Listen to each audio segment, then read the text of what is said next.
నమస్కారం, welcome to C news. వార్తలు చదువుతుంది మీ మాధురి. ముందుగా బులెటిన్ లో హెడ్లైన్స్. విద్యా వ్యవస్థను దారుణ స్థితికి దిగజార్చారు. ఎన్డీఏ ప్రభుత్వం తీరుపై రఘువీరారెడ్డి ఆగ్రహం. $300 కోట్లతో సిటీ నియోజకవర్గం అభివృద్ధి. ఇంటింటి ప్రచారంలో ఎమ్మెల్యే ఆదిరెడ్డి శ్రీనివాస్.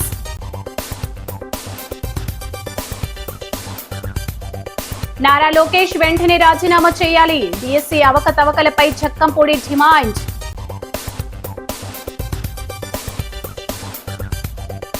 సూరవరపు కుటుంబానికి ప్రముఖులు పరామర్శ. చిత్రపటానికి పుష్పాంజలి ఘటించిన నాయకులు. షర్మిలమ్మ త్వరగా కోలుకొని తిరిగి రావాలి. వేణుగోపాలస్వామి ఆలయంలో కాంగ్రెస్ పూజలు. పిసిసి మాజీ అధ్యక్షుడు, కాంగ్రెస్ పార్టీ సీనియర్ నేత ఎన్ రఘువీరారెడ్డి జిల్లాలో జరిగిన పలు కార్యక్రమాల్లో పాల్గొనేందుకు రాజమహేంద్రవరం విచ్చేశారు. ఈ సందర్భంగా మాజీ ఎంపీ ఉండవల్లి అరుణ్ కుమార్, మాజీ ఎమ్మెల్యే రౌతు సూర్యప్రకాష్ రావు తదితరులు ఆయనను మర్యాదపూర్వకంగా కలిశారు. స్థానిక ధర్మంచర కమ్యూనిటీ హాల్లో సిడబ్ల్యూసీ సభ్యుడు గిడురు రుద్రరాజు కాంగ్రెస్ ముఖ్య నేతలతో కలిసి ఆయన సోమవారం మీడియా సమావేశంలో మాట్లాడారు. ఈ దేశంలో విద్యా వ్యవస్థ చాలా పటిష్టంగా ఉండేదని, మెరిట్కు అగ్రతాంబూలం ఇచ్చేవారని, ఉద్యోగ అవకాశాలతో పాటు చాలా పారదర్శకంగా ప్రభుత్వ ఉద్యోగ నియామకాలు జరిగేవని పేర్కొన్నారు. ఎన్డీఏ ప్రభుత్వ పాలనా పగ్గాలు చేపట్టిన గత 12 సంవత్సరాలుగా పద్ధతి ప్రకారం విద్యా వ్యవస్థను చాలా హీనస్థితికి దిగజార్చారని ఆగ్రహం వ్యక్తం చేశారు. 2014 నుండి ఇప్పటికీ 52 సందర్భాల్లో నీట్ కానీ, ఉద్యోగ సెలక్షన్ పరీక్షలు కానీ, కాలేజీలో సీట్ల కోసం జరిగిన పరీక్షల్లో లీకేజీలు జరిగాయి. ఇది పెద్ద స్కామ్ అన్నారు. కేంద్ర విద్యాశాఖ మంత్రి ముందే రాజీనామా చేసి ఉంటే 22 మంది ఆత్మహత్య చేసుకునేవారు కాదని వ్యాఖ్యానించారు.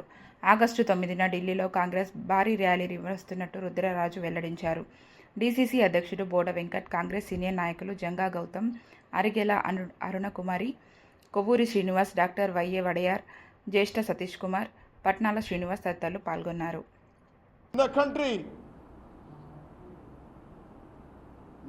గాడ్సే వరుసలు, గాంధీ వరుసల మధ్యలో యుద్ధం జరుగుతోంది. 12 సంవత్సరాలుగా జరుగుతోంది. ఇది పరాకాష్ఠకు చేరింది. చివరికి గాంధేయవాదులే విజయం సాధించినారు. నిన్న జరిగినటువంటి ఈ విద్యార్థుల యువకుల ఉద్యమంలో రాహుల్ గాంధీ గారు, ప్రియాంక గాంధీ గారు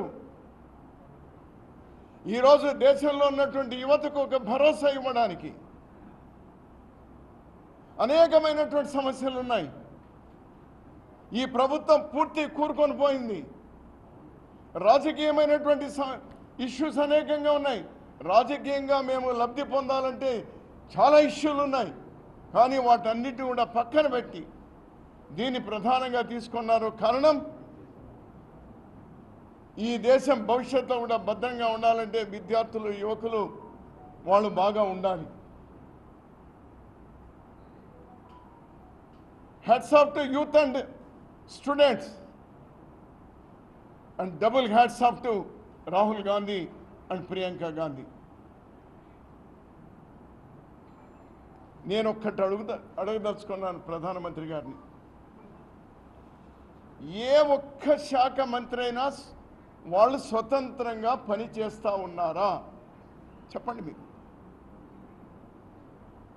ఏ ఒక్క శాఖ అయినా, పోనీ ఏ ఒక్క మంత్రిత్వ శాఖలో అయినా కూడా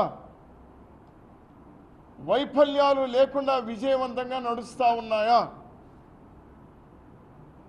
ఒక్కొక్క శాఖ మీద మాట్లాడితే రోజుల వారి మాట్లాడచ్చు. కానీ 2-3 మచ్చుకు మీ ముందుకు తీసుకొస్తాను. Finance ministry is totally collapsed. మేమున్నప్పుడు డాలర్ రూపాయి విలువ 52 రూపాయలు ఉంటే ఈరోజు 100 రూపాయలు చేరుకుంటా ఉంది. ఎంత ఘనతయ్యా! ఎవరు రెస్పాన్సిబిలిటీ తీసుకోవాలి? మేమున్నప్పుడు $140 ఒక బ్యారెల్ ముడి చమురు ఉంటే ఆ రోజు 58 రూపాయలకు అమ్మినాం పెట్రోలు. ఈరోజు అదే చమురు $70 అయితే ఎంత కమ్ముతా ఉన్నారు మీరు? 100 రూపాయలు దాటిపోయింది. ఎవరిని? పెట్రోలియం శాఖ మంత్రినన్నా ప్రధాని గారు మీద బాధ్యత ఎవరిది బాధ్యత? కూటమి ప్రభుత్వం 2 ఏళ్ల పాలన పూర్తి చేసుకున్న సందర్భంగా సీఎం చంద్రబాబు ఆదేశాల మేరకు డోర్ టు డోర్ కార్యక్రమాన్ని ఎమ్మెల్యే ఆదిరెడ్డి శ్రీనివాస్ అధికారికంగా ప్రారంభించారు. 1వ డివిజన్ లో బత్తిన నగర్ ప్రాంతంలో డివిజన్ ఇన్ఛార్జ్ కడలి రామకృష్ణ పర్యవేక్షణలో ఇంటింటికి పర్యటించారు. ఈ కార్యక్రమాన్ని కూటమి నాయకులు గన్ని కృష్ణ, ఎర్ర వేణుగోపాలరాయుడు, మజ్జి రాంబాబు, వై శ్రీను, ఉప్పులూరి జానకిరామయ్య, కోసూరి చండీప్రియ, కప్పల వెలుగు కుమారి తదితరులతో కలిసి ప్రారంభించారు. ఇంటింటికి వెళ్లి ప్రజలను కలిసి కూటమి ప్రభుత్వం 2 ఏళ్లలో అమలు చేసిన సంక్షేమ అభివృద్ధి కార్యక్రమాలను వివరించారు. ప్రజల సమస్యలను అడిగి తెలుసుకొని వినతి పత్రాలను స్వీకరిస్తూ వాటి పరిష్కారానికి చర్యలు తీసుకుంటామని హామీ ఇచ్చారు. ఆదిరెడ్డి శ్రీనివాస్ మాట్లాడుతూ కూటమి ప్రభుత్వం 2 ఏళ్లలో రాష్ట్రాన్ని విధ్వంసం నుంచి వికాసం వైపు, సంక్షోభం నుంచి స్వర్ణాంధ్ర వైపు నడిపిస్తోందన్నారు. గత వైసీపీ ప్రభుత్వంలో అభివృద్ధి పూర్తిగా దెబ్బతిని భారీ అప్పులతో రాష్ట్రం సంక్షోభంలో పడిందని, ప్రజలే ఆ ప్రభుత్వాన్ని తిరస్కరించి కూటమికి అవకాశం కల్పించారని పేర్కొన్నారు. ప్రతి రంగంలోనూ ప్రజలకు ఉపయోగపడే విధంగా పరిపాలన సాగుతోందన్నారు.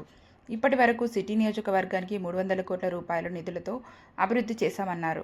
కూటమి నాయకులు చింతపల్లి నాని, జువ్వాది మురళీకృష్ణ, దాస్యం ప్రసాద్, చింతా జోగినాయుడు, అప్సరి తదితరులు పాల్గొన్నారు.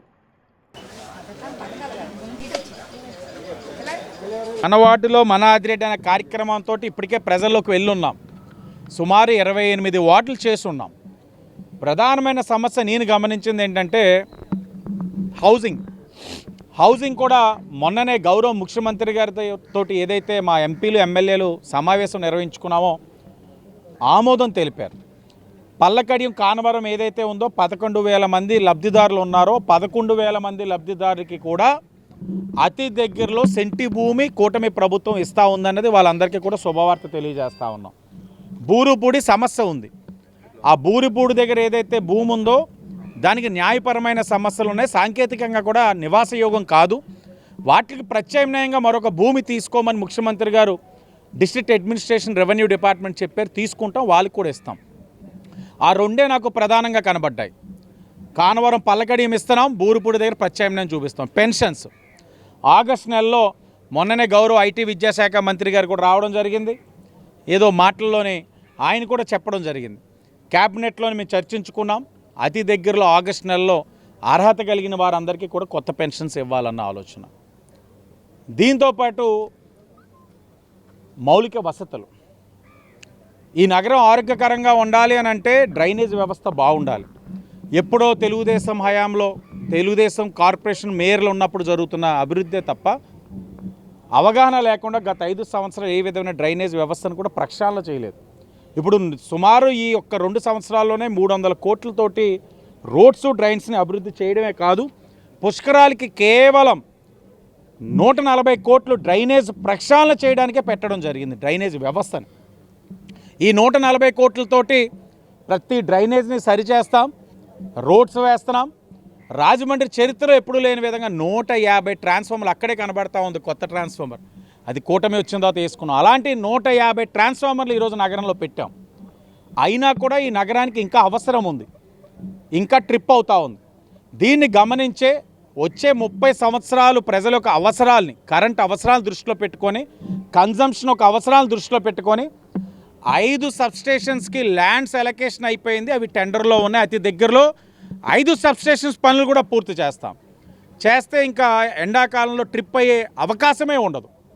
ఇవన్నీ కూడా ఎందుకు చేయగలుగుతున్నాం అంటే అవగాహన కలిగిన ప్రభుత్వాలు, అవగాహన కలిగిన నాయకత్వం, చిత్తశుద్ధి కలిగిన నాయకత్వం ఉంది కాబట్టి ప్రతిదీ చేస్తున్నాం. ఇప్పుడు ఒక పక్కన మన వార్డులో మన ఆదిరెడ్డి ద్వారా మాకు ఇప్పటికే చాలా అవగాహన కలిగి ఉంది.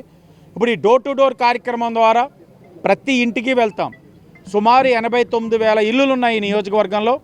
ప్రతి ఇంటికి వెళ్తాం. రాష్ట్రం నుంచి ఏదైతే రాష్ట్ర నలుమూలన అంటే రాష్ట్ర పరంగా చేసిన పాంప్లెట్ ఒకటి, ఈ నియోజకవర్గంలో 2 సంవత్సరాలు మేము చేసిన అభివృద్ధి సంక్షేమ కార్యక్రమాలు, సిఎస్ఆర్ నిధులు కానీ విద్యా వైద్యానికి ఇచ్చిన ప్రాధాన్యతను కలిగిన పాంప్లెట్ ఒకటి ఇచ్చి ప్రజలకు అవగాహన కల్పించి 5 సంవత్సరాలు మాట వస్తే వైసీపీ వాళ్ళు అంటారు, ఆ గొడ్డలి పార్టీ అంటుంది వెన్నుపోటు అండి. ఏది వెన్నుపోటు అంటే తల్లికి చెల్లికి చేసింది వెన్నుపోటు. విపరీతమైన పన్నులేసి ప్రజలపైన భారాలు మోపింది వెన్నుపోటు వాళ్ళ ఈరోజు మాట్లాడేది. కూటమి ప్రభుత్వం అవినీతి అక్రమాలను ప్రజల సమస్యలపై ప్రశ్నించే నాయకులపై అక్రమ కేసులు బనాయించి బెదిరించాలని ప్రయత్నిస్తుందని, ఆ తాటాకు చప్పులకు ఎవరూ భయపడరని వైఎస్ఆర్ కాంగ్రెస్ పార్టీ యువజన విభాగం రాష్ట్ర అధ్యక్షుడు, రాజనగరం మాజీ ఎమ్మెల్యే జక్కంపూడి రాజా స్పష్టం చేశారు. స్థానిక ప్రకాశం నగర్లోని కార్తికేయ అపార్ట్మెంట్లోని ఆయన కార్యాలయంలో సోమవారం రాజా మీడియా సమావేశంలో మాట్లాడారు. శ్రీకాకుళం నుంచి చిత్తూరు వరకు కూటమి ప్రభుత్వానికి వ్యతిరేకంగా మాట్లాడిన నాయకులపై ఎన్నో అక్రమ కేసులు బనాయించి జైళ్లకు పంపిస్తోందని ఆరోపించారు. సిద్దిరి అప్పలరాజు, కారుమూరి సునీల్, అంబటి రాంబాబు, జోగి రమేష్, పెద్దిరెడ్డి మిథున్ రెడ్డి, పిన్నెల్ల రామకృష్ణారెడ్డి వంటి నాయకులను అక్రమంగా అరెస్టులే ఇందుకు ప్రత్యక్ష ఉదాహరణలు అన్నారు.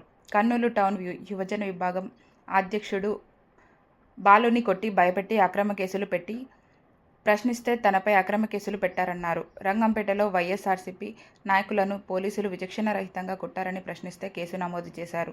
ఎన్ని అక్రమ కేసులు పెట్టుకున్నా భయపడేది లేదని రాజా స్పష్టం చేశారు. రాష్ట్రంలో డిఎస్సి అక్రమాలపై విద్యాశాఖ మంత్రి నారా లోకేష్ తక్షణమే రాజీనామా చేయాలని రాజా డిమాండ్ చేశారు. ఇదే ఎన్డీఏ ప్రభుత్వంలో భాగస్వామిగా ఉన్న టీడీపీ కేంద్ర ప్రభుత్వం స్పందించిన మాదిరిగానే డిఎస్సి తప్పిదాలకు లోకేష్తో రాజీనామా చేయించాలని డిమాండ్ చేశారు. ఏదో గొప్పగా చేసినటువంటి నట్టుగా చెప్పడం, మీరు ఒక్కసారి ఇవాళ ఉన్నటువంటి ఇంజనీరింగ్ కాలేజీలకు సంబంధించినటువంటి యాజమాన్యాలను అడిగితే చెప్తారు ప్రభుత్వం ఏ రకమైనటువంటి నెగోషియేషన్స్ వాళ్ళతో చేసిందో. బ్యాంకుల నుంచి కాలేజీలకు అప్పులు ఇప్పిస్తారట, ఆ వడ్డీలేమో కాలేజీ యాజమాన్యాలే కట్టుకోవాలట, ఆ బ్యాంకుల నుంచి ఇప్పించేటటువంటి అప్పులకు కూడా కాలేజీ యాజమాన్యాలే సెక్యూరిటీల కింద సంతకాలు పెట్టాలట. అంటే ఎక్కడికి వెళ్తా ఉన్నాం, ఏం జరుగుతూ ఉంది రాష్ట్రంలో? దాదాపుగా 5 సంవత్సరాల కాలంలో మేమేదైతే పేదవాడి కోసం చేసినటువంటి అప్పు అవేళ దాదాపుగా 2,70,000 కోట్ల రూపాయలు పేదలకి వివిధ సంక్షేమ పథకాల రూపంలో పంచిపెడితే గగ్గోలు పెట్టారు మీరు. లబోదీపమని ఏదో జరిగిపోతుంది రాష్ట్రంలో అని చెప్పి ఏడ్చారు మీరు మా మీద పడి. రాష్ట్రం శ్రీలంక అయిపోతుంది అన్నారు, ఏదో అయిపోతుంది అని చెప్పి ప్రజలను ఒక ఆందోళనకు గురి చేసి ప్రజల ఓట్లని దండుకున్నటువంటి మీరు ఇవాళ అధికారంలోకి వచ్చినటువంటి ఈ 2 ఏళ్లలో లక్షల కోట్ల రూపాయల అప్పులు తెచ్చి ఏం చేశారని అడుగుతా ఉన్నాం. ఎక్కడ కంటికి కనిపిస్తూ ఉన్నటువంటి అభివృద్ధి లేదు, ఎక్కడ మీరు ఇచ్చినటువంటి పథకాలను అమలుపరచట్లేదు. ఆడవాళ్ళకి 1,500 రూపాయలు ఇస్తా అన్నారు నెల. ఆ కార్యక్రమం ఏమైందో దేవుడికే తెలియాలి. నిరుద్యోగ భృతి ఇస్తా అన్నారు 3,000 రూపాయలు ఈ రాష్ట్రంలో ఉన్నటువంటి ప్రతి నిరుద్యోగికి కూడా. మరి అదే రకంగా రైతులకి గొప్పగా చేస్తామని అన్నారు. 1 కాదు 2 కాదు, కోకొల్లలుగా మీరు హామీలను ఇచ్చి ఈవేళ ఆఖరికి ఫీజు రియంబర్స్మెంట్ బిల్లులను కూడా చెల్లించినటువంటి తీరును చూస్తే మరి ఏమైపోతా ఉన్నాయి, ఇన్ని లక్షల కోట్లు మీరు చేసినటువంటి అప్పులు అని చెప్పి గమనిస్తే ఖచ్చితంగా వాటిని మీ జేబుల్లో వేసుకుంటున్నారు, మీ ఖాతాల్లో వేసుకుంటున్నారు, మీ ఆస్తులు పెంచుకుంటున్నారు తప్పితే రాష్ట్రంలో ఉన్నటువంటి పేదలకు మాత్రం మంచి చెయ్యట్లేదు. గాలికి వదిలేసారి ఈవేళ పరిపాలన అనేటువంటిది స్పష్టంగా కనిపిస్తూ ఉంది. మరి నిరుద్యోగ యువత తాలూకా సమస్యలు చూస్తే ఎన్నికలకు ముందు ఆవేళ ఉన్నటువంటి వాలంటీర్ వ్యవస్థని కేవలం 5,000 రూపాయలు ఇస్తా ఉన్నటువంటి గౌరవ వేతనాన్ని 10,000 రూపాయలు చేస్తామని చెప్పి నమ్మబలికారు. ఎన్నికల అనంతరం వాళ్ళకి నెత్తి మీద టోపీ పెట్టి చెవుల్లో పువ్వులు పెట్టి ఇంటికి పంపించారు అందరినీ. దాదాపు 2.5 లక్షల మంది యువత వారి గ్రామంలోనే పేదలకి ఏదో మేలు చేయాలి, ప్రభుత్వంలో మనం కూడా భాగస్వాములు అవ్వాలి అని ఆవేళ వాలంటీర్. ప్రముఖ బిల్డర్ కాపు సంఘం సీనియర్ నాయకుడు ఆధ్యాత్మికవేత్త సురవరపు రామారావు మరణం తీరని లోటని పలువురు రాజకీయ, వర్తక, వ్యాపార ప్రముఖులు, క్రేడాయ్ ప్రతినిధులు అన్నారు. సోమవారం స్థానిక జేఎన్ రోడ్ సమీపంలోని రాజ్యలక్ష్మి ఎన్క్లేవ్ లో ఆయన సంస్మరణ సభ జరిగింది. ఈ కార్యక్రమానికి మాజీ మంత్రి ఎన్ రఘువీరారెడ్డి, సిడబ్ల్యూసీ సభ్యుడు గిడుగు రుద్రరాజు, మాజీ ఎమ్మెల్యే వంగవీటి రంగా కుమార్తె వంగవీటి ఆశాకిరణ్, సిటీ ఎమ్మెల్యే ఆదిరెడ్డి శ్రీనివాస్, మాజీ ఎమ్మెల్యే రౌతు సూర్యప్రకాశ్రావు, ఏపీ ఐఐసి మాజీ చైర్మన్ శ్రీకాకుళపు శివరామ సుబ్రహ్మణ్యం, క్రెడాయి రాష్ట్ర చైర్మన్ బుడ్డిగ శ్రీనివాస్, గూడ మాజీ చైర్మన్ గన్నీకృష్ణ, ఎన్నిసిపేట బ్యాంక్ చైర్మన్ కోళ్ల అచ్యుతరామారావు, రాజకీయ వ్యాపార ప్రముఖులు ఎర్ర వేణుగోపాలరాయుడు, ఎస్ఎన్ రాజా, పంతం కొండలరావు, నీరుకొండ వీరన్న చౌదరి, బైర్రాజు, ప్రసాదరాజు, అయ్యల గోపి, మంతెన కేశవరాజు, రంకిరెడ్డి సుబ్బరాజు, అద్దపల్లి శ్రీధర్, బోడ వెంకట్ తదితరులు ఆయన చిత్రపటానికి పుష్పాంజలి ఘటించారు.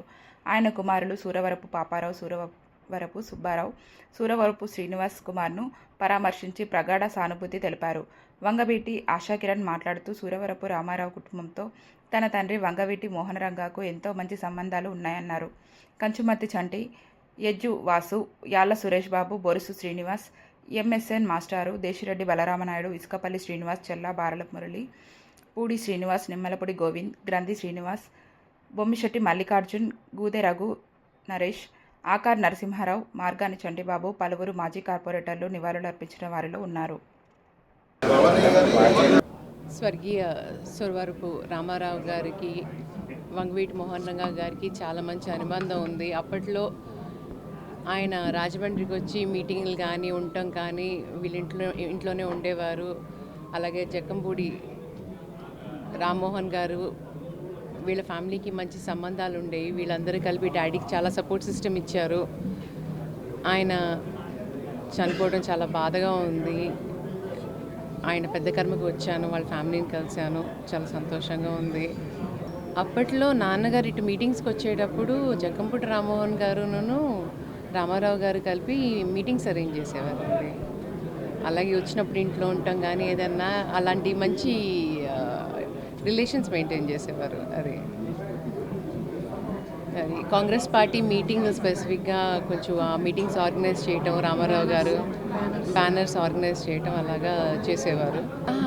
రంగా గారికి వాళ్ళ ఫ్యామిలీకి ఉండేది. నాకు ఇప్పుడే నేను కలవటం ఫ్యామిలీని. ఆంధ్రప్రదేశ్ కాంగ్రెస్ కమిటీ పిసిసి అధ్యక్షురాలు దివంగత ముఖ్యమంత్రి వైఎస్ రాజశేఖర రెడ్డి కుమార్తె వైఎస్ షర్మిలారెడ్డి త్వరగా కోలుకొని మళ్లీ కాంగ్రెస్ పార్టీని ముందుకు నడిపించేందుకు నూతన ఉత్సాహంతో ముందుకు రావాలని కాంగ్రెస్ పార్టీ ముఖ్య నాయకులు కోరారు. షర్మిలారెడ్డి ఉదర శస్త్రచికిత్స చేయించుకుని ఆసుపత్రిలో విశ్రాంతి తీసుకుంటున్న నేపథ్యంలో ఆమె సంపూర్ణ ఆరోగ్యంతో తిరిగి రావాలని ఆకాంక్షిస్తూ కాంగ్రెస్ పార్టీ నాయకులు స్థానిక గోదావరి గట్టున ఉన్న క్షేత్రపాలక వేణుగోపాల స్వామి ఆలయంలో సోమవారం ప్రత్యేక పూజలు నిర్వహించారు. ఆమె త్వరగా కోలుకోవాలని, మళ్లీ దైనందిన జీవితంలోకి రావాలని ఆ వేణుగోపాల స్వామిని వేడుకున్నారు. ఈ కార్యక్రమానికి హాజరైన అర్బన్ జిల్లా కాంగ్రెస్ అధ్యక్షుడు బాలేపల్లి మురళీధర్, రాజమండ్రి పార్లమెంట్ కోఆర్డినేటర్ టీకే విశ్వేశ్వరరెడ్డి, సీనియర్ నాయకులు బెజవాడ రంగారావు మాట్లాడుతూ షర్మిలారెడ్డి పీసీసీ అధ్యక్షురాలిగా బాధ్యతలు చేపట్టిన తర్వాత కాంగ్రెస్ పార్టీకి నూతన తేజం వచ్చిందన్నారు. ఆమెకు ఆ భగవంతుడు సంపూర్ణ ఆయురారోగ్యాలను ఇవ్వాలని ప్రార్థించారు. ప్రస్తుతం కాంగ్రెస్ పార్టీ రాష్ట్రంలో చాలా ఉత్సాహంగా ఉందని, త్వరలోనే షర్మిలారెడ్డి ముఖ్యమంత్రి కావడం తథ్యమని ధీమా వ్యక్తం చేశారు. కార్యక్రమంలో కాంగ్రెస్ సీనియర్ నాయకులు తాడి సూరిబాబు, కిషోర్ కుమార్ జైన్, సాకా పుల్లారావు, బర్రె సుబ్రహ్మణ్యం తదితరులు పాల్గొన్నారు.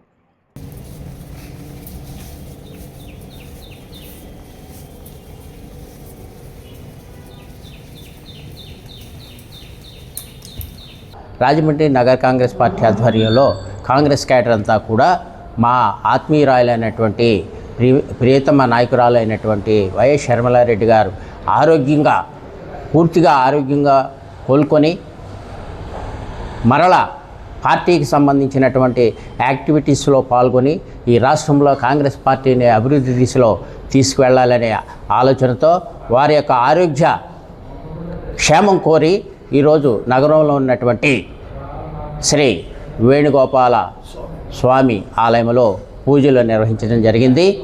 ఈ పూజా కార్యక్రమంలో నగరానికి చెందినటువంటి అనేక మంది నాయకులు పాల్గొనడం జరిగింది. రాజమండ్రి నగర క్షేత్రపాలకుడైనటువంటి వేణుగోపాల స్వామి వారి యొక్క గుడిలో నగర కాంగ్రెస్ పార్టీ ఆధ్వర్యంలో పిసిసి అధ్యక్షురాలు వైఎస్ షర్మిలారెడ్డి గారు అనారోగ్యం వల్ల హాస్పిటల్లో జాయిన్ అయ్యి ఉదర సంబంధమైనటువంటి వ్యాధికి సంబంధించి ఆపరేషన్ చేయించుకొని ఐసీయూలో ఉండి మరి నిన్ననే ఆవిడ రిలీజ్ అయిన సందర్భంగా ఆవిడికి సంపూర్ణ ఆరోగ్యం ప్రసాదించాలని, తిరిగి కాంగ్రెస్ పార్టీ కార్యక్రమాల్లో యాక్టివ్గా పాల్గొవాలని మరి మన క్షేత్రపాలకుడైనటువంటి వేణుగోపాల స్వామి వారి యొక్క గుడిలో ఈవేళ పూజా కార్యక్రమాలు నిర్వహించడం జరిగింది. శరీరమ్మకి ఆరోగ్యం బాగోవాలని పార్టీ అధ్యక్షులు మురళి గారు, టీకేసీ రెడ్డి గారు ఏర్పాటు చేశారు. ఈ క్షేత్రపాటి వేణుగోపాల స్వామి ఆలయం ఇక్కడ కష్టాలు ఉన్న వాళ్ళకి ఏ కోలతో కోరుకుంటే దేవుళ్ళు అందించే దేవుడు వేణుగోపాల స్వామి. ఆయన ఆరోగ్యం బాగుండాలని పార్టీ అంతా కోరుకుంటూ ఆవిడ వచ్చి మళ్ళీ పార్టీ బాధ్యతలు తీసుకుని రాష్ట్రంలో కాంగ్రెస్ పార్టీ రావాలని కోరుకుంటున్నాం. తీసుకున్నది అమ్మాయి.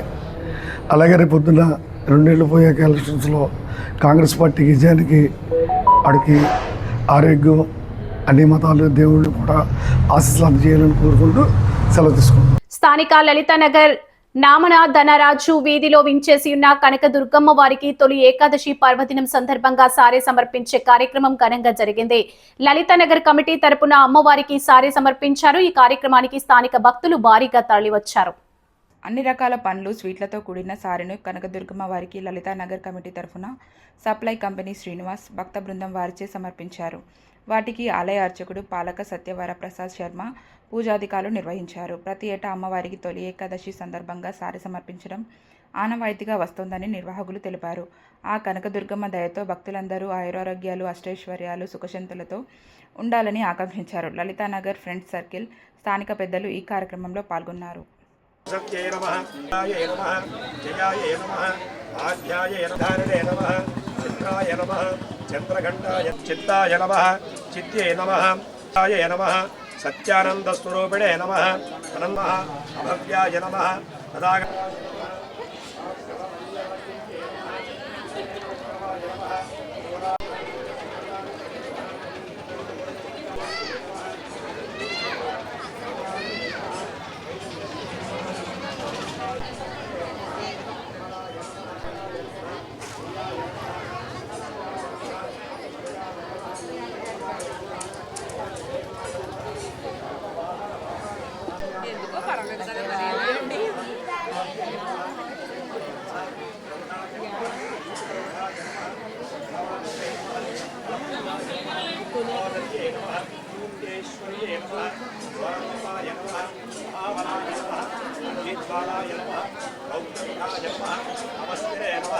భద్రకాళియే నమః, విష్ణుఫలార్యే నమః, అనంతాయ నమః, పరమేశ్వర్యే నమః, ఆద్యాయనే నమః, సావిత్ర్యే నమః, ప్రత్యక్షాయ నమః, భవాయనే నమః.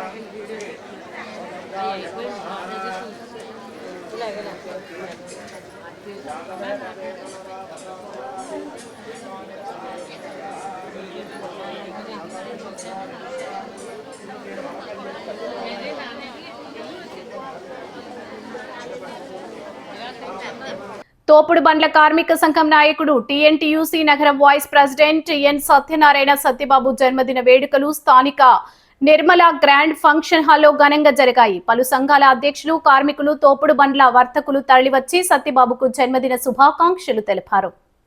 మాజీ డిప్యూటీ మేయర్, టీఎన్టీయూసీ జిల్లా నాయకుడు బాక్స్ ప్రసాద్, మాజీ కార్పొరేటర్ బట్లంకి ప్రకాష్, శ్రీదేవి తోపుడు బండ్ల వర్తక సంఘం అధ్యక్షుడు కనకాల రాజా, అడపారాజు ముఖ్య అతిథులుగా హాజరయ్యారు. టీఎన్టీయూసీ టౌన్ అధ్యక్షుడు నల్లం శ్రీను అధ్యక్షతన జరిగిన ఈ కార్యక్రమంలో వారు మాట్లాడుతూ సత్యబాబు నిరంతరం కార్మికులకు అండగా నిలబడుతూ వారికి ఎటువంటి సమస్య వచ్చినా పరిష్కరించడానికి కృషి చేస్తున్నారన్నారు. అందుకే కార్మికుల్లో ఆయనకు అంత ఆదరణ లభించిందన్నారు. సత్యబాబు మాట్లాడుతూ తన వెనుకన బాక్స్ ప్రసాద్, బట్లంకి ప్రకాష్, నల్లం శ్రీను, బ్రహ్మ, విష్ణు మహేశ్వరుల్లా ఉండబట్టే కార్మికులకు ఏ కష్టం వచ్చినా అండగా నిలబడగలుగుతున్నారని కృతజ్ఞతలు తెలిపారు. బాక్స్ ప్రసాద్ ఒక అన్నలా తనకు తోడుగా నిలబడి బ్రతకడం నేర్పించారని కృతజ్ఞతలు తెలిపారు. పలు ప్రాంతాల కార్మిక నాయకులు కుమార్, సత్య, అరవపల్లి త్రివిక్రమరావు, వెంకటరమణ, శెట్టి కాపు, సింహాద్రి, కుమార్, వెంకన్న, వరమ్మ, మాటకారి రాము తదితరులు పాల్గొన్నారు. కార్మికుల హృదయాల్లో ఉన్నటువంటి ఒక పేరు, ఒక వ్యక్తి, మీ అందరి ద్వారా అతనికి ఒక శక్తి, అతను మీకు ఒక శక్తి. ఎందుకంటే ఏ చిన్న కార్మికుడికైనా సరే ఏ చిన్న ఇబ్బంది జరిగినా ఆ స్థానిక నాయకులు, అంటే ఈ చుట్టుపక్కల గోదావరి గట్టు ఆ ఏరియాలోకి వచ్చేటప్పటికి నన్ను, లేకపోతే అలా పుష్కర్ ఘాట్ దగ్గరికి వచ్చేటప్పటికి దీపు వాళ్ళను, లేకపోతే అలా బట్లంక ప్రకాష్ గారి ఏరియాకి వచ్చేటప్పటికి అక్కడికో, ఇలాగా ప్రతి ఒక్కరిని కూడా ఆయన కలిసి అక్కడ ఉన్నటువంటి కార్మికులకి ఏ రకమైనటువంటి ఇబ్బంది కలగకుండా, పోటీతత్వం లేకుండా, ఒక వ్యాపారం ఉన్న చోట రెండో వ్యాపారం కూడా అదే వ్యాపారం రెండో పెట్టకుండా అహర్నిశలు ప్రతి చోట కూడా ఏ చోట ఏ బండి ఉంది, ఎక్కడ ఎవరు ఏ వ్యాపారం చేస్తున్నారు అని అతను ఉద్యోగం చేసుకుంటూ కూడా ఈ కార్యక్రమం చేస్తుండడం వల్ల మాకు బాగా అతను హృదయానికి హత్తుకున్నాడు. మరి భాస్కరప్రసాద్ గారి పనులన్నీ కూడా మరి వెన్నంటి ఉండి అలాగే ఆయన పనులన్నీ కూడా సక్రమంగా జరిపించుకుంటూ, ఎందుకంటే ఒక కార్యక్రమం చేయాలంటే ఎంత కష్టమో అది మాకు తెలుసు. అటువంటి కార్యక్రమాల్లో చెడు వస్తుంది, మంచి వస్తుంది. అలాగే ఎప్పుడు చెడు అనే మాట రాకుండా ఏ పరిస్థితుల్లోనూ కూడా ఒకరిని కించపరచకుండా మరి ఆ పనులన్నింటినీ ఆ కార్యక్రమాలన్నింటినీ కూడా ఇంత దిగ్విజయంగా జరిపించారంటే మరి సత్యబాబు గారిని మనం నిజంగా మామూలుగా పుట్టినరోజు కాకపోయినా మామూలుగా కూడా ఆయన్ని అభినందించాలి. మాకు సహకరించడం ఈరోజు చాలా గొప్పకరమైన విషయంగా భావిస్తాం. ఎందుకంటే అది మీరు లేకపోతే మేము లేవు. ఫస్ట్ మొదలంటూ మేము స్టార్ట్ చేసినప్పుడు కూడా మీరందరూ కలిసి సహాయ సహకారాలు అందించి పిలిస్తే పలికే మనిషిలాగా ఎప్పుడు కూడా మా ఎదుటంటే ఉండి, మేము కూడా చిన్నవాళ్ళం, పేదవాళ్ళం, మా కార్మికులు చిన్నవాళ్ళ గురించి మాకు కూడా తెలుసు కాబట్టి, అలాగే మా సత్యబాబు కూడా చిన్న స్థాయిలో వచ్చాడు స్టార్టింగ్. మీ అందరికీ ఓపెన్గా లాస్ట్ మీటింగ్లో కూడా మనం చెప్పాం, లాస్ట్ పుట్టినరోజులో కూడా చెప్పాం. అతను ఒక ఐసు బండితో వచ్చాడు, ఐసు బండి వేసుకుంటూ వచ్చి చదువు అనేది చేతిలో ఉంది కాబట్టి విద్య అనేది, ఆ నాన్నగారు కూడా మన గాంధీ బొమ్మ దగ్గర కూడా ఆయన కూడా మిక్చర్ బండి వేసుకుంటూ ఆయన ఇచ్చేస్తూ ఆయన వారసత్వం పొందినటువంటి సత్యబాబు కూడా మంచి గౌరవప్రదంగా కూడా వచ్చి ఐసు బండి వేసుకొని ఎప్పుడు గర్వంగా ఉండేవాడు కాదు. అతని యొక్క పనితీరు కానీ అతని యొక్క పద్ధతులు కూడా నచ్చి కూడా నేను కూడా ఎప్పుడు కూడా సత్యబాబును ఉన్నతమైన స్థాయికి తీసుకురావాలి, ఉన్నతమైన పొజిషన్లో చూడాలని చెప్పి కూడా నేను ఎప్పుడు కూడా సత్యబాబును ఒక గౌరవప్రదంగా చూడడం జరిగింది. నా గౌరవాన్ని భంగం రాకుండా కూడా ఈరోజు సత్యబాబు చక్కగా కూడా నా గౌరవం కాపాడి ఈరోజు ఇంతమంది ఆత్మీయతో సమావేశం ఈ రోజుని ఈ పుట్టినరోజుకి వచ్చారంటే అతని యొక్క ఎంత పెరుగుదల అన్నదాన్ని మీ జనాలు చూసి ఈరోజు నేను చెప్పొచ్చు. పుట్టినరోజులు మరి ఎన్నో చేసుకోవాలని బళ్ళు, తోపుడు బళ్ళు, వర్కర్స్ సంఘం, మన మిక్చర్ బళ్ళు, వర్కర్స్ అయిన మరి మనస్ఫూర్తిగా మరి నూతన శుభాకాంక్షలు చెప్తున్నాం. పరిస్థితి కాదు, నా తల్లిదండ్రులు కూడా ఏ రోజు పట్టించుకోలేదు. చాలా బాధపడ్డాం, ఎన్నో బాధపడ్డాను. ఇదే రాజమండ్రి నా భార్య నా కోసం కొవ్వూరు పిచ్చేకి దూకేయడానికి వెళ్ళిందండి. ఇలా ఎన్నో బాధపడ్డాను నాతోటి. అలా పడినప్పుడు బాక్స్ అన్న గారు పరిచయం నాకు వెళ్ళినప్పుడు ఆ రోజు నాకు చేసుకున్న బట్టలు కూడా సరిగ్గా చిరిగిపోయిన బట్టలండి. చిరిగిపోయిన బట్టలు ఉంటే బయటకు పొమ్మని చెప్తారు నాయకులు, కానీ బాక్స్ అన్నయ్య గారి కోసం ఇలా చెప్తాం ఇంకో రకంగా అనుకోవద్దు. నేను చూసిన సన్నివేశం చెప్తాను, పడ్డ బాధ. ఆయన దగ్గరికి వెళ్ళగానే రా తమ్ముడు లోపల రాన్నారు. ఒక చిరిగిపోయిన చొక్కా వేసుకుంటే ఏ దగ్గర బయటకు పోవాలంటాడు. కానీ ఆ టైంలో 2004 సంవత్సరంలో మంచి రేంజ్ ఉన్నారు బాక్స్ అన్నయ్య గారు. బాక్స్ అన్నయ్య కళ్ళడానికి కష్టం. ఆ మేడ మీదకి వెళ్తే లోపల రా తమ్ముడు. ఆ రోజు అయితే ఏ రోజు తమ్ముడికి కేకేశారు, ఈ రోజు వరకు స్టిల్ ఈ డేట్ వరకు కూడా తమ్ముడు అన్నారు, కానీ ఏ రోజు ఒరే సత్యబాబు కేకలేదు.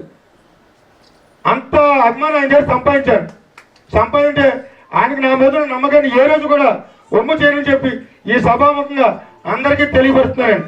ఉభయ గోదావరి జిల్లాలకు ప్రపంచ స్థాయి క్యాన్సర్ వైద్య సేవలను కాకినాడలో మెడికవర్ క్యాన్సర్ ఇన్స్టిట్యూట్ అందుబాటులోకి తెచ్చిందని ఆసుపత్రి senior consultant radiation oncologist doctor M Prithviraj, consultant surgical oncologist doctor CHR Sivabharat వెల్లడించారు. స్థానిక లాహస్పిన్ కాన్ఫరెన్స్ హాల్లో జరిగిన మీడియా సమావేశంలో వారు మాట్లాడుతూ 5 నిమిషాల్లో క్యాన్సర్ నిర్ధారణ చేసే ప్రపంచ స్థాయి GE discovery 4 dimensional PET CT scan machine ద్వారా అత్యంత ఖచ్చితత్వంతో నిర్ధారణ చేసి మంచి వైద్యాన్ని అందిస్తున్నట్టు తెలిపారు. ముందస్తుగా గుర్తిస్తే ఎటువంటి క్యాన్సర్ అయినా నయం చేయగలమని, దానికి అవసరమైన మెడికల్, రేడియేషన్, హెమటో ఆంకాలజీ వైద్య బృందం, అధునాతన వైద్య పరికరాలు మెడికవర్లో ఉన్నాయన్నారు. ప్రభుత్వ ఆరోగ్య పథకాలతో పాటు అన్ని రకాల ఇన్సూరెన్స్ కార్డుల ద్వారా వైద్యం అందిస్తున్నామని వివరించారు. అధునాతన వైద్య పరికరాల ద్వారా శరీరంలో క్యాన్సర్ ఎక్కడ ఉందో గుర్తించి దాన్ని కణాలు తొలగించడంతో పాటు ఇతర భాగాలకు వ్యాపించకుండా చేయగలమని పేర్కొన్నారు.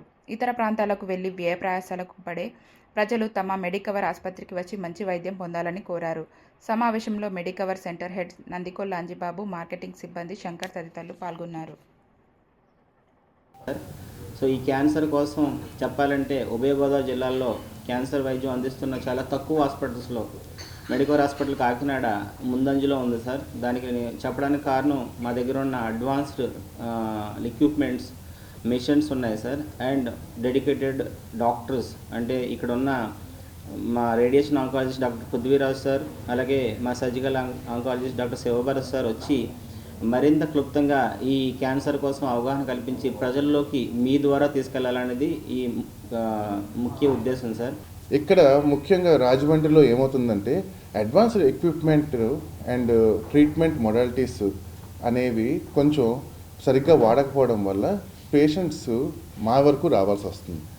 సో ఇంకోటి ఏంటంటే ప్రజలందరిలో ఒక కామన్ ఈ ఏమంటారంటే దాన్ని అపోహ, హైదరాబాదు లేకపోతే విజయవాడ వెళ్ళిపోతే మంచి ట్రీట్మెంట్ దొరుకుతుంది అని అపోహ వచ్చింది. ఎందుకంటే కేవలం హైదరాబాద్ అండ్ విజయవాడలో ఉండే అడ్వాన్స్డ్ మెషినరీ, సర్జరీ చేస్తున్నప్పుడు ఫ్రోజన్ బయాప్సీ అనేది ఉంటుంది, హైదరాబాద్ విజయవాడలో మాత్రమే ఉంది.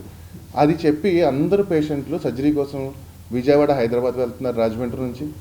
Radiation advanced machine with cone beam CT Hyderabad విజయవాడలోనే రెగ్యులర్గా ట్రీట్ చేస్తారు, అన్ని పేషెంట్స్కి వాళ్ళు మాత్రమే చేస్తారని అపోహతో వెళ్తున్నారు. ఇమ్యూనోథెరపీ లేకపోతే అడ్వాన్స్డ్ టార్గెటెడ్ థెరపీ హైదరాబాద్ విజయవాడలోనే ఉంటుంది అనుకుని వెళ్తున్నారు. కానీ రాజమండ్రి ప్రజలకు ఇక్కడ దొరక్కపోయినా ఈ ట్రీట్మెంట్లు అన్నీ మేము కాకినాడలో చేస్తున్నాం. అంటే ఒక ఆపరేషన్ చేసినప్పుడు ఫ్రోజన్ బయాప్సీ లేకుండా చేస్తున్నామంటే మనం జోదం ఆడుతున్నట్టే పేషెంట్ ప్రాణంతో.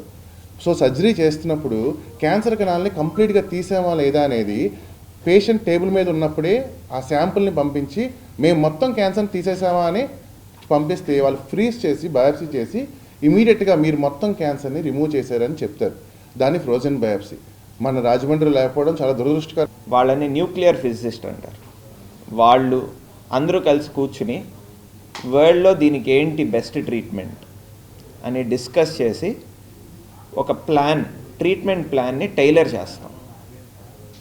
దీన్ని ట్యూమర్ బోర్డ్ అంటారు. ఇది త్వరలో స్టార్ట్ చేయబోతున్నాం. ఇలా మల్టీ డిసిప్లినరీ కేర్ ఉన్న హాస్పిటల్లో బేసిక్గా క్యాన్సర్ ట్రీట్మెంట్ పర్ఫెక్ట్గా జరిగిద్ది. అంటే సర్జరీ ఎక్కడో, రేడియేషన్ ఎక్కడో, కీమోథెరపీ ఇంకెక్కడో కాకుండా అండర్ ద వన్ రూఫ్ మనకి అన్ని ఫెసిలిటీస్ ఉన్నాయి. సర్జికల్ ఆంకాలజీలో కూడా నార్మల్గా మనం చూస్తే చుట్టుపక్కల చిన్న చిన్న సర్జరీస్ చేసి పెద్ద సర్జరీస్ చేయడానికి, లేకపోతే ప్రాణానికి రిస్క్ ఉన్న సర్జరీస్ చేయడానికి హైదరాబాద్ వెళ్ళమనో విజయవాడ వెళ్ళిపోమనో చెప్తారు. ఆ ప్రాబ్లం మన దగ్గర లేదు. మన దగ్గర సర్జికల్ ఆంకాలజీ టీం ఉంది. అది ఎంత పెద్ద సర్జరీ అయినా సరే టీం ద్వారా మనం చాలా ఈజీగా చేస్తున్నాం. ఇంకొకటి ఏంటంటే సర్జరీ ఒకటి చేయటమే కాదు, సర్జరీ తర్వాత పోస్ట్ ఆపరేటివ్ కేర్ చాలా ఇంపార్టెంట్. పోస్ట్ ఆపరేటివ్ కేర్ వచ్చేసి మన దగ్గర వెరీ గుడ్ ఐసీయూ ఉంది. ఐసీయూ ఒకటే ఉంటే సరిపోదు, ఐసీయూ లోపల ఇంటెన్సివిస్ట్ ఉండాలి. అది కూడా ఆ ఫెసిలిటీ కూడా మన దగ్గర ఉంది. బులెటిన్ ముగించే ముందు హెడ్లైన్స్ మరోసారి. విద్యా వ్యవస్థను దారుణ స్థితికి దిగజార్చారు. ఎన్డీఏ ప్రభుత్వం తీరుపై రఘువీరారెడ్డి ఆగ్రహం. 300 కోట్లతో సిటీ నియోజకవర్గం అభివృద్ధి. ఇంటింటి ప్రచారంలో ఎమ్మెల్యే ఆదిరెడ్డి శ్రీనివాస్.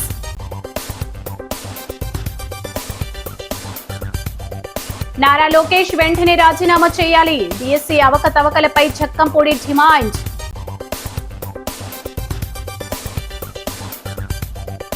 సూరవరపు కుటుంబానికి ప్రముఖులు పరామర్శ. చిత్రపటానికి పుష్పాంజలి ఘటించిన నాయకులు.